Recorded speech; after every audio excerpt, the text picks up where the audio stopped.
Hello, this is Gary Oakes from OnlineTutorship.com. I'm producing a number of video tutorials on how to use the Tailor brand's advanced website builder. This tutorial is going to focus on the copyright symbol. I've uploaded here a templated website from Tailor Brands. As I scroll down, now the copyright symbol is generally added in the footer of the website. So if I scroll all the way to the bottom, here is the footer. And we're going to add a copyright symbol down the bottom here.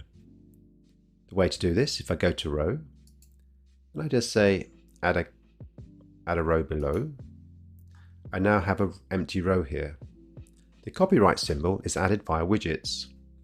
If I now go to widgets, I can either type in the word copyright, see if it's frequently used, which it is in this case, or scroll down to the basics and copyright symbols here. And I'm just going to drag this in.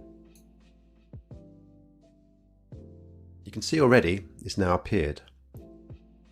Give it a description, all rights reserved, and your company name. You can reverse the way it looks.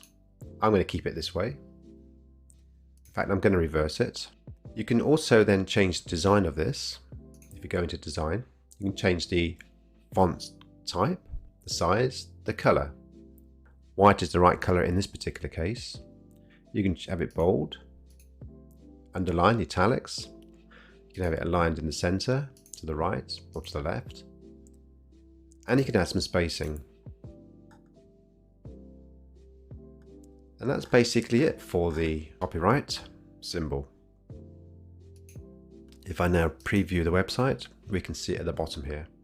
That's how you add the copyright symbol to your website.